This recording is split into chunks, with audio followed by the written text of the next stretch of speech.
Hello friends, welcome to CK Ramnath காரன். இன்னைக்கு நம்ம வீடியோல என்ன பார்க்க போறோம்னா, கவின் ஆண்ட்ரியா நடிப்பில் விகர்ணன் அசோக் டைரக்ஷன்ல வந்த படம் தான் மாஸ்க். இந்த படத்தை நம்ம ஃபைனலா பார்த்தாச்சு. இந்த படம் எப்படி இருக்கு இதை பத்தி தான் வீடியோல பார்க்க போறோம். இந்த படத்தோட கதை என்னன்னா, டிடெக்டிவாக இருக்கும் கதாநாயகன் வேலு, அதாவது கவின், தன்னிடம் வரும் கஸ்டமர்ஸ் தேவைகளை பூர்த்தி செய்யறாரு. கஸ்டமர்ஸ் மட்டும் இல்லாம யார் தன்னிடம் சிக்கிக் கொள்கிறார்களோ அவர்களிடமிருந்து பணத்தை கறந்து விடுகிறாரு. ஏனென்றால் பணம் மட்டும்தான் இந்த உலகத்துக்கு தேவை என்ற நோக்கத்துடன் வாழும் நபர் தான் இந்த வேலு, அதாவது கவின். ஏற்கனவே திருமணமாகி ஒரு குழந்தை இருக்குது. ஆனால் கணவன் மனைவி இருவரும் பிரிந்து வாழ்ந்து வருகிறார்கள். இந்த நிலையில் ரதியை, அதாவது ருஹானி சர்மாவை பார்க்கும் வேலு அவருடன் பேசி பழகுறாரு. ரதிக்கு திருமணம் ஆகுது. ஆனா அவங்களுக்கும் அந்த திருமணத்துல எந்த விருப்பமும் இல்ல அப்படின்னு சொல்றாங்க. இருவரும் நெருங்கி பழகுறாங்க.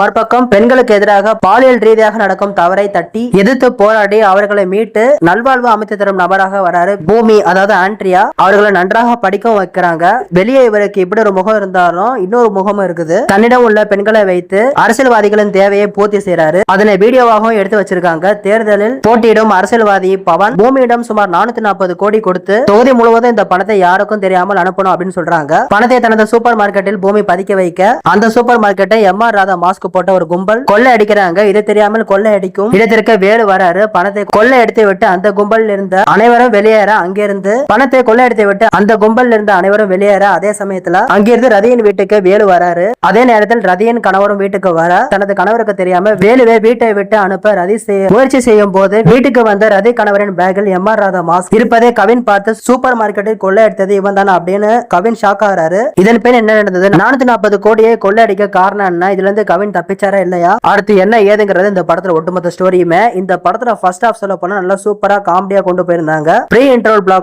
பிளாக்ல சும்மா ட்விஸ்ட் வைக்கிறவங்க பேல ஒரு ட்விஸ்ட் வச்சாங்க. அந்த ட்விஸ்ட் வேற லெவல்ல இருந்துச்சு. கவின் போர்ஷன்ஸ் எல்லாம் சூப்பராவே இருக்குது. அதே மெடிக்கல் எமர்ஜென்சி சீன்லாம் வேற லெவல்ல இருந்துச்சு. இந்த படத்தோட டயலாக்கும் இன்ட்ரோல் பிளாக் தான் highlight. Medical emergency scene, supermarket scene, இந்த சீன்ஸ் எல்லாம் சூப்பரா இருந்துச்சு. கவினுக்கு ஆண்ட்ரியா அவங்க ரெண்டு பேருக்கும் ஒவ்வொரு ஷேட் இருக்குது. அந்த ஷேட்லாம் சூப்பரா அமைஞ்சிருக்குது. செகண்ட் ஹாஃப்ல ட்விஸ்ட், பிளாட், கிளைமாக்ஸ் எல்லாம் சூப்பரா இருந்துச்சு. இந்த படத்தோட டைரக்டர் விகர்ணன் அசோக். இவர் வெற்றிமாறன் அசிஸ்டன்ட் டைரக்டரா இருந்தாலும் இவர் எடுத்துக்கொண்ட கதைக்களம் சூப்பரா இருந்துச்சு. கதைக்களம், கேரக்டர்ஸோட வடிவமைப்பு, இது எல்லாத்துலயும் இவர் ஸ்கோர் பண்ணிருக்காரு. மணி ஹெய்ஸ்ட் பாணியில் மாஸ்க், உடை என்னதான் எல்லாமே இருந்தாலும் கூட அந்த கொள்ளைக்கான காரணம் வலுவாக இருந்தது. படத்துக்கு பெரிய பலமா அமைஞ்சிருக்குது. அதுவும் கிளைமாக்ஸ் காட்சிகள் எல்லாமே ரசிக்கும்படியாவே இருந்துச்சு. ஒரு கட்டத்துல அதை ரசிக்கிற மாதிரி இருந்துச்சு, அதை ஏற்றுக்கொள்ற மாதிரி இருந்துச்சு. ஆனா ஸ்கிரீன் பிளே இன்னும் கொஞ்சம் நல்லா கிளியரா இருந்திருக்கலாம். சில இடங்களை நமக்கு குழப்பமா தான் இருந்துச்சு. அது இந்த படத்துக்கான எடிட்டிங் எல்லாம் பார்க்கும்போது இவ்வளவு வேகம் தேவையா அப்படின்னு நம்மளே யோசிக்க வைக்குது. ஹீரோ என்றால் நல்லவனாக மட்டுமே இருக்க வேண்டும் அப்படின்னு அவசியம் கிடையாது. கெட்டவன் தான், ஆனால் தான் எச்ச இல்லை அப்படின்னு சொல்ற கவின் பேசுற டயலாக்ஸ் எல்லாம் செமையா இருந்துச்சு. தன்னுடைய தேவையை பூர்த்தி செய்ய தனது புத்தியை பயன்படுத்தி மற்றவர்கள் மூலம் அதை